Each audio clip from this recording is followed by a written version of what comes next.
Throughout history, wars have been fought for land, gold, and glory. But some of the deadliest were waged in the name of God. They weren't just political battles, they were holy wars. For nearly 2 centuries, Europe and the Muslim world were locked in a series of brutal wars, not over borders, but over God, power, and salvation. It began with one speech, and a single phrase: God wills it. By the late 11th century, the Christian world was divided and under pressure. The Eastern Roman or Byzantine Empire was in decline, battered by decades of warfare and shrinking borders. In 1071, the Seljuk Turks delivered a crushing blow to the Byzantines at the Battle of Manzikert, capturing most of Anatolia. Meanwhile, in the West, Europe was experiencing a religious revival.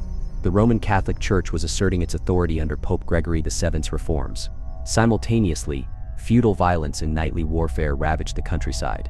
Then came a desperate plea from the East. In 1095, Byzantine Emperor Alexios I Komnenos sent envoys to Pope Urban II at the Council of Piacenza, begging for military aid against the Turks. Urban saw an opportunity, one that could heal the centuries-old rift between Eastern and Western Christianity, and reassert papal leadership across Christendom. On November 27, 1095, in the town of Clermont in central France, Pope Urban II stood before a crowd of clergy and nobles at the Council of Clermont. What he said that day has become legend. Deus vult, which means God wills it. Urban's message was clear. The Christians in the East needed help. The Holy Land, Jerusalem, the birthplace of Christ, was in the hands of Muslims. Reports spoke of Christian pilgrims being harassed, churches defiled, and holy relics desecrated. But Urban did more than appeal to faith. He offered something unprecedented.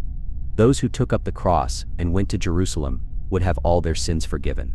It was the ultimate spiritual incentive, remission of sins, or a plenary indulgence. For many nights, constantly teetering between war and damnation, this was salvation through sword. The crowd erupted. Deus vult, they cried, echoing Urban's call. The First Crusade was born. Why did so many answer the call? Europe was full of restless knights, second sons with no inheritance, and deeply religious men and women who believed they were fighting a holy war. The crusade promised spiritual salvation, adventure and glory, land and wealth in the East, a chance to escape feudal conflicts and find divine purpose. And for the Church, it was a masterstroke. Urban II didn't just want to help Constantinople, he wanted to reunite Christendom, expand papal influence, and redirect internal violence outward. Within months, thousands from across Europe had taken the cross, sewing red fabric on their tunics to symbolize their vow. The response was overwhelming and chaotic. The first wave, the so-called People's Crusade, led by Peter the Hermit, set off in 1096. It was a disaster. Ill-prepared and poorly disciplined, many never made it past Hungary. Those who reached Anatolia were ambushed and slaughtered by the Turks. But the real crusading armies followed. Nobles like Raymond of Toulouse, Godfrey of Bouillon, Bohemond of Taranto, and others led tens of thousands toward Constantinople, where Emperor Alexios tried to manage this enormous volatile force.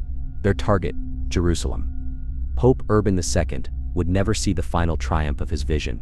He died in 1099, just 2 weeks after the Crusaders took Jerusalem, but before news reached him. Still, his speech at Clermont had set in motion a holy war unlike anything the world had seen. The First Crusade ended in success for the Crusaders. They captured Jerusalem in July 1099 and established several Christian states in the Levant. The Second Crusade was the second major military campaign called by the Catholic Church to reclaim territory in the Levant. It was sparked by the shocking fall of Edessa in 1144, a major blow to Christian holdings in the East. But unlike the spontaneous First Crusade, this one was planned, funded, and led by kings. Louis VII of France and Conrad III of Germany answered the call, making it the First Crusade led by reigning European monarchs, but the result, an utter failure.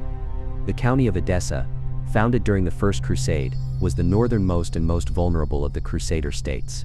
In 1144, the Muslim Atabeg Zengi, ruler of Aleppo and Mosul, besieged Edessa. Caught unprepared and isolated, the city fell after a brutal siege, the first major Crusader loss in the Holy Land. Zengi's conquest sent shockwaves through Europe. Fear spread that the rest of the Crusader states could fall. Pope Eugene III, newly elected, issued a papal bull called Quantum Predecessors in 1145, calling for a new crusade. But it wasn't until Bernard of Clairvaux, a charismatic monk and reformer, began preaching that the campaign gained traction. In 1146, at Vézelay in Burgundy, Bernard preached to thousands, including King Louis VII of France, who pledged to take the cross. Shortly after, King Conrad III of Germany also joined the cause, setting in motion one of the most ambitious crusading expeditions yet. In May 1147, Conrad III led his army east by land, passing through Hungary and into Byzantine territory. But the Germans soon clashed with the Byzantine Empire, whose Emperor Manuel I Komnenos feared Western aggression more than Muslim advances. Crossing into Anatolia, Conrad's forces encountered the Seljuk Turks. In October 1147, they suffered a crushing defeat at the Battle of Dorylaeum. Most of the German army was wiped out. The survivors limped to Constantinople, exhausted and demoralized. King Louis VII and his wife, Eleanor of Aquitaine, led the French forces along a similar route. They too encountered difficulties with the Byzantines, and suffered from supply shortages, treacherous terrain, and Turkish ambushes in Asia Minor. At Mount Cadmus, the French army was ambushed in a narrow pass. Many were killed, including the royal bodyguard. Louis barely escaped. By the time they reached Antioch, the French army had dwindled dramatically. There Eleanor was accused of being too close to her uncle, Raymond of Poitiers, Prince of Antioch. The resulting scandal nearly tore the royal couple apart. The original aim of the crusade, retaking Edessa, was abandoned. The city was too deep into enemy territory, and too well defended. Instead, Crusader leaders set their sights on Damascus, a wealthy and strategically crucial Muslim city in Syria. Ironically, Damascus had once allied with the Crusader states against Sengi. In July 1148, the combined French, German and Jerusalemite armies, around 50,000 strong, marched on Damascus. But what began as a bold assault quickly fell apart. The Crusaders initially attacked from the lush western side of Damascus, but supply lines were difficult to maintain. Inexplicably, they shifted their forces to the barren eastern side of the city, where defenses were stronger and water was scarce. The Damascene army, supported by Nur ad-Din, Sengi's successor, prepared to strike. Crusader leadership fractured. Jealousy, poor planning and mistrust prevailed. After just 4 days, the siege was abandoned. The Crusaders fled in disarray. The campaign had ended in humiliation. The Second Crusade had achieved none of its goals. Edessa remained in Muslim hands. Damascus remained independent, and now allied with Nur ad-Din. Relations between the Crusader states in the west were strained. In 1187, Jerusalem fell to Saladin, the Sultan of Egypt and Syria. The Christian world was in shock. This holy city, lost after nearly 90 years of Crusader rule, had to be reclaimed. Pope Gregory VIII issued a new call to arms, and this time, 3 of Europe's most powerful rulers answered. Richard I of England, known as the Lionheart; Philip II of France, cold and calculating; Frederick Barbarossa, the aging but revered emperor of the Holy Roman Empire. This was no ordinary crusade. This was the King's Crusade. The catalyst for the Third Crusade was the defeat of the Crusaders at the Battle of Hattin in July 1187. Saladin annihilated the Christian army and captured the True Cross relic. Just 3 months later, Jerusalem surrendered to Saladin. Unlike earlier Christian conquests, Saladin allowed many inhabitants to ransom themselves rather than be slaughtered. Still, the Christian world was outraged. Jerusalem was gone, and with it, the heart of Christendom, in the east. Pope Gregory VIII issued the papal bull Audita Tremendi, calling for another crusade. Kings across Europe took the cross.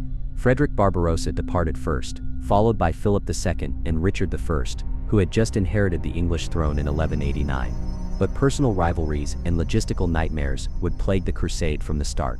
In 1189, Frederick Barbarossa led a massive army across Eastern Europe and into Anatolia. He defeated the Seljuk Turks near Iconium and was making progress toward the Holy Land. Then disaster struck. On June 10, 1190, Frederick drowned in the Salif River while trying to cross on horseback. His death shattered the morale of the German army. Most turned back. Only a few hundred continued to the Holy Land. Meanwhile, Richard I and Philip II took separate routes to the Levant. Richard captured Sicily in 1190 to secure supply lines. In Cyprus, he seized the island after a dispute with its ruler, then married Berengaria of Navarre there, turning Cyprus into a vital Crusader base. Both kings finally met in the Holy Land at Acre, where the Crusaders were locked in a long siege. Despite personal tensions, Richard and Philip managed to capture Acre in July 1191.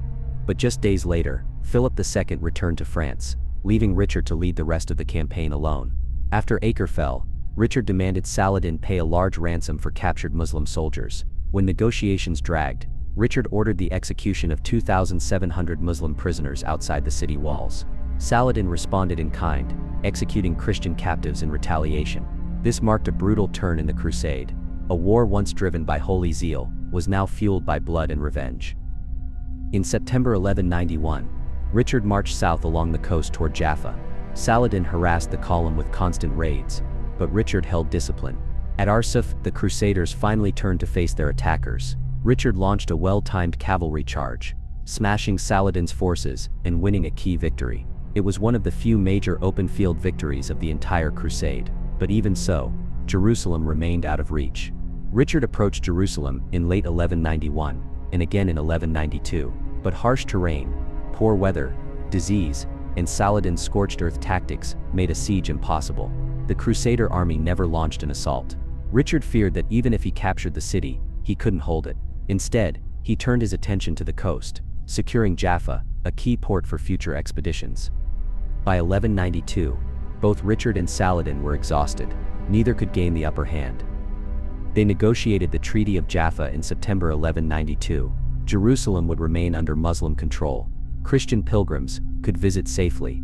The Crusaders retained control of a narrow coastal strip from Acre to Jaffa. Richard never entered Jerusalem. In October 1192, he departed the Holy Land, only to be captured in Europe while returning home.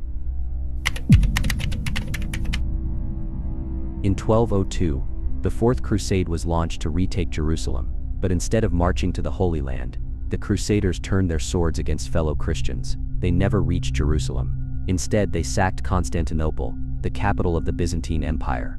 Why did a crusade meant to defend Christendom end in the destruction of Christendom's greatest city? The answer lies in a twisted tale of debt, politics, betrayal, and opportunism. In 1198, Pope Innocent III, one of the most powerful medieval popes, called for a new crusade. The Third Crusade had failed to retake Jerusalem, and Innocent wanted to finish the job, but this crusade wouldn't go through Egypt or Syria. Instead, it would strike at Egypt, the heart of Muslim power, and then move to Jerusalem. To reach Egypt, the Crusaders needed ships, and that would lead them to Venice. The Crusaders struck a deal with Venice, the great maritime republic. Venice would build ships to carry 33,500 men across the sea, for a price, 85,000 silver marks. But fewer Crusaders showed up than expected. The crusade could only pay about half the agreed amount. Venice had spent a fortune and wanted compensation. So Doge Enrico Dandolo, the blind but cunning Venetian ruler, proposed a new plan: attack Zara, a Christian city and rival of Venice, as payment. In November 1202, the Crusaders and Venetians besieged Zara, a Catholic city on the Dalmatian coast. The Pope explicitly forbade attacking fellow Christians, but the Crusaders went ahead anyway. They took the city, and in response, Pope Innocent III excommunicated the entire crusading army. Still, the crusade trudged on, now with a new and unexpected opportunity. While in Zara, the Crusaders were approached by a Byzantine prince in exile, Alexios IV, Angelos, son of the deposed Emperor Isaac II. He offered them an irresistible deal: 200,000 silver marks, support for the crusade, Byzantine troops for the Holy Land, reuniting the Eastern Orthodox Church with Rome. In return, help him restore his throne in Constantinople. The offer was too good to pass up. And so, the crusade turned east, toward Constantinople, the jewel of the Christian world. In June 1203, the Crusaders and Venetians arrived at Constantinople. They assaulted the city and breached its walls by sea. The reigning emperor, Alexios III, fled without a fight. The people reluctantly accepted Alexios IV and restored his father Isaac II as co-emperor, but the deal quickly unraveled. Alexios IV couldn't deliver his promises. He had no money. The people hated the Latins. Tensions erupted between Crusaders and Byzantines. In early 1204, a palace coup overthrew Alexios IV.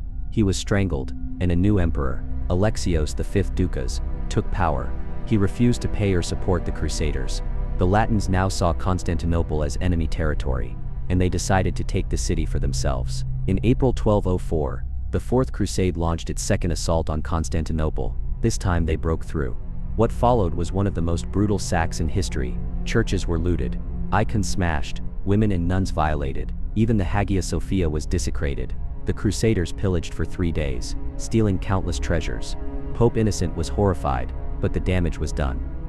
After the sack, the Crusaders established the Latin Empire of Constantinople. Baldwin of Flanders became emperor. Venice seized huge tracts of land and gained control of trade routes. But the Latin Empire was weak, surrounded by hostile Greek states, and deeply resented. The Byzantines in exile would spend decades fighting to reclaim their city.